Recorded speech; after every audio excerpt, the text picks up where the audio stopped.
Hello everyone and welcome to the first game we'll be showing from the semifinals of the Freestyle Chess Go-To Challenge 2024. Magnus Carlsen with the white pieces takes on Nodirbek Abdusattorov, who won the preliminaries and is playing, well, incredible chess. It's going to be a very tough fight, as you'll see, and it's pretty much a very equal game up until a certain point where it's not, as it usually is. So let's check it out. Magnus has the white pieces and he opens with pawn to g4. Now later on, after the game, Magnus talked a little bit about this idea of g4, and he said that it's probably not a good move, and if you ask the engine, it's not in the first three choices, as it doesn't really do all that much. Usually when you develop pieces, f4 might be a good idea, because it opens up the rook, it opens up the dark square bishop, it opens up the queen, but g4, not so much. So okay, we have pawn to e5. Also, if you wanted to go after the pawn right away with something like f5, it's possible, but the idea is then maybe c3, and after the rook goes back, as it's attacked by the bishop, you will play pawn to f4. So you can even try something like this. But Nodirbek played pawn to e5, knight to g3, and now pawn to f6. He opens up his light square bishop and the queen, much like we discussed. We have pawn to d4 by Magnus. Again, a little bit weird, as there's a king on d1, and we're very much used to having the queen on d1, but it's a pawn sacrifice. And if this is accepted, and it's best to accept, but Nodirbek doesn't do it, I'm just going to show you what happens. Magnus's idea was pawn to f4, going after the pawn, and if c5 defending, then just c3. So he wanted to sacrifice a pawn for rapid development, let's say captures, queen captures, putting pressure on the c5 pawn, but b6 and black is perfectly fine, objectively probably even better. But for some reason, Nodirbek decided not to try this out. He probably thought that Magnus analyzed this very thoroughly, but Magnus seems to just have been winging it. So here, knight to b6 and knight to d3. Now again, captures pawn to f4, not much to worry about here. Now with the knight on d3, it's even much better, as c5 is prevented.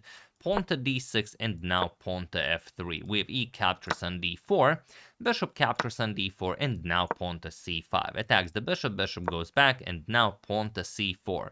Now this is a very interesting move by Nodirbek. Magnus said that he was expecting bishop to c7, just preparing to castle queenside, and then he would attack the queen side with a4, sacrificing a pawn, and then if knight captures, he would just kick back the knight, and then solidify with pawn to c4, and this would discourage Nodirbek from castling queenside, and he would have a very nice game with the strong central grip and with the semi-open a file for his rook. So that was the plan. But Nodirbek played pawn to c4, and now Magnus decided to eliminate the knight first. The reason for this being, okay, it is a very strong bishop, but he wanted to mess up Nodirbek's pawn structure, and if the pawn is on b6, then you can no longer play a6 and kick away the knight from b4, or a5 to kick away the knight from b4. So that's why he captures it. Bishop captures on b6, a captures, and knight to b4. Now you don't have an a pawn, you don't have a c pawn, which means the knight on b4 is very strong. We have pawn to d5 and now pawn to c3.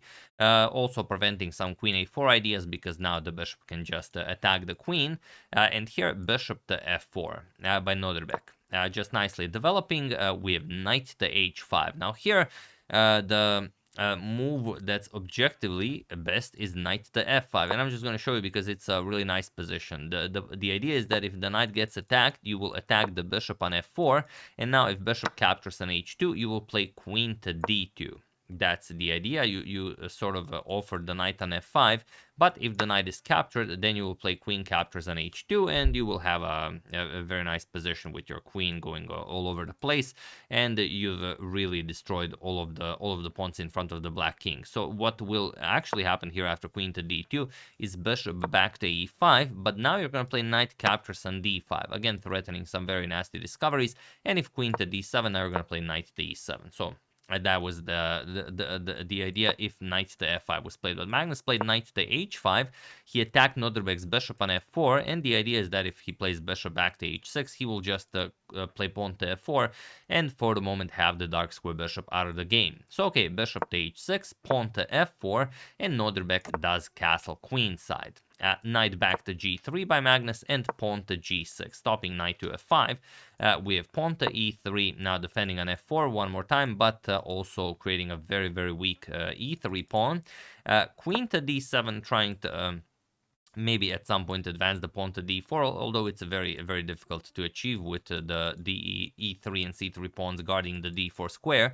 We have queen to e2, and now rook f to e8, putting more pressure on that queen. So knight to c2, adding more defenders here, d4 controlled, e3 defended, and the bishop to f8. Now Nodirbek wants to shift the bishop over to c5 to put more pressure on the center. We have pawn to b4 by Magnus, inviting c captures on b3, but that only helps Magnus open up lines in front of the black king. So bishop to e6, going after bishop captures on g4, and h3. Magnus defends. We have pawn to h5, and now Magnus played knight to d4. The key is to play pawn to f5 here, because once knight to d4 is played, Magnus gave Nodirbek the opportunity to advance the pawn to h4, and this would sort of stop Magnus's expansion. If you play pawn to h4, attacks the knight, knight goes back, and now pawn to f5, white is no longer getting that pawn to f5 move in. But Nodirbek did not do that. He played h captures on g4. It's very hard to say what he was considering here. Probably he didn't expect Magnus to capture, and then bishop captures wins some material here. But Magnus, of course, just played pawn to f5 first. He attacks the bishop, and now he will make his position more solid with h captures on g4. And of course, if you go for g captures on f5, then knight captures on e6, followed by whatever captures, the bishop captures on f5. Of course, none of you forgot about our good friend the bishop on b1. So instead, after f5, bishop to f7, and now Magnus just plays h captures on g4 and maintains a very strong grip on the position. Queen to c7, Nodirbek, running out of moves, so to say. He plays queen c7, attacks the knight, but just queen f3, nicely defending. Bishop to h6, and now rook to e1. Adds a defender here. We have bishop to g5, and now Magnus starts the attack with pawn to a4. We have g captures on f5, bishop captures on f5 with check, king to b8, and now rook to e2. First, improving the position a little bit. He wants to have the option of doubling up on the a file before advancing, even though objectively advancing right away was the way to go. But who are we to argue with Magnus? Rook to e2, knight to g6, now getting the knight into the game, and the bishop captures on g6. It's a strong bishop, but if you don't eliminate it, the knight might become very strong as well, coming to e5, coming to h4. So bishop captures, and now knight g to f5. We have queen to e5, putting pressure on the center, and on those knights, and now pawn to a5. Magnus just continues pushing on the queen side, and here you should just capture on a5, and Nodirbek's position is still fine. For example, captures, queen to e4, nothing really happening here. But for some reason, Nodirbek missed the only winning idea that Magnus has in the position, and you can't really blame him, because this is not easy to find. He played queen to e4, and now Magnus just traded queens, queen captures, rook captures, and played a captures on b6. And okay, he wins a pawn here, has a nice grip here, controls a7 and c7, but Nodirbek captures on g4, and now of course, he also has some very nasty plans, but the problem is the position is now winning for Magnus. So feel free to pause the video and try to find the only move that wins the game for Magnus while I give you a couple of seconds.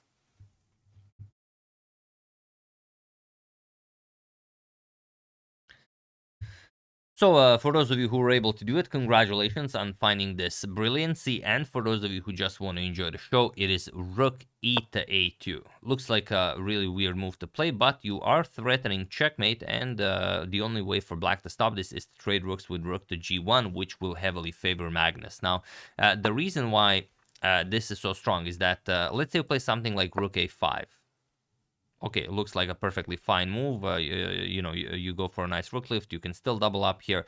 The trick black has was this rook captures on d4 move. That's the problem. Eliminating the just eliminating this really anything on g4 that prevents the bishop to h5 with the skewer here on the rook and on the king. And after knight captures, because you have to capture with the knight, otherwise the knight hangs as well, now play bishop h5 and everything is now perfectly fine. However, after rook 8 to e2, there is no such thing. With the mate being threatened, your only defense is rook to g1 with check. To give you an example, if you try running away with the king, just rook a8 with check, and after the king moves, you will trade rook captures, king captures, and now rook to a8 with check. The pawn prevents the king from going to c7, so king to d7, now rook to b8. You just win the pawn, and that's pretty much it. You can throw in some moves like captures, but still rook captures on b7 with check, king c8, and there are even some nice checkmating ideas like knight c6 check followed by rook to a7 checkmate. All of the lines are winning here. This is just one of the nicer ones, or you can even checkmate with the pawn, doesn't really matter. So instead, after rook 8 to e2, rook to g1 check by Nodirbek, only way to continue the game, king to e2, and now he trades. You could also play rook to g2 check and trade on a2, but doesn't really matter. Trading on a1 is, you know, more precise in a bad position. But now rook captures on a1, and Nodirbek played rook to e8. He's still hoping to create some pressure here, but there is only one winning move for Magnus. Again, probably the one that Nodirbek missed while planning all of this. So once again, feel free to pause the video and now win the game for Magnus while I give you a couple of seconds.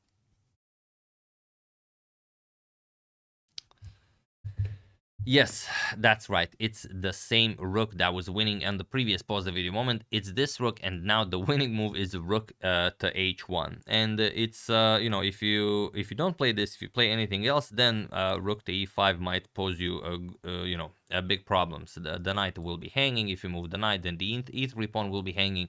By playing rook to h1, you are preventing the rook from moving, because rook to h8 check will force you to go back, trade rooks, and then white will just be winning. But interestingly, even if you don't, let's say you play bishop to, sorry, instead of this rook to e5 move, let's say you play bishop to f4. You just waste time with, let's say you want to waste time, see what white plays. White's real plan was knight to g7, attacking the rook and even giving up the e3 pawn with check. And once you capture this king f2, there's not much to be done. Rook, of course, can come to h8, but even if king to c8, getting rid of checkmating ideas, there's knight g to e6, attacking the bishop, and that's pretty much it. For example, rook e4 defends the bishop, rook to h8 with check, king to d7, and now knight to c5 check, king to e7, knight captures on b7, and the pawn will now promote. So it's a very important line, because this is still classical time control, so I will show it. You can even still make white's you know, task a bit harder. Let's say king to g3, bishop captures on d4. You even create a passed pawn here, but white is faster. Knight to a5, and after pawn to c2, you will stop the pawn. Rook to c8, and even with rook e1 threatening promotion, you still play b7, and after black gets a queen, you give up the rook and you promote your pawn, and you have a queen against the rook, of course, completely winning. But yeah, even if you do nothing, it's still winning for Magnus. But Nodirbek played rook to f8. It's hard to say why. I have no idea why he played this, but Magnus just played knight to d6, and he was in this position on move 36 that Nodirbek Abdusattorov resigned the game, as there is nothing more to be done here. So really a wild position. He had 3.5 minutes on the clock. Magnus had some 4.5 minutes, but still. I'm going to show you why he resigned. There is no move you can make here. And the move you really want to make is pawn to f5, but you cannot make it. If you play pawn to f5, then the bishop is undefended, and just a nice fork here. Knight e6 attacks the rook and the bishop. And if you play rook f6 to sort of trade bishop for knight, then you run into rook to h8 with check, and now you get checkmated. So that's the idea. And if you don't play pawn to f5 after knight e6, what else can you do? Let's say so you throw in some moves. Bishop d3 check, king to f2, bishop back to g6. You're just waiting to see how white wins. Knight to e6 again, going after the rook. Not really the bishop, because after the rook moves, you will play knight to c5, and there is no defense here. Whatever you play, you're just going to lose.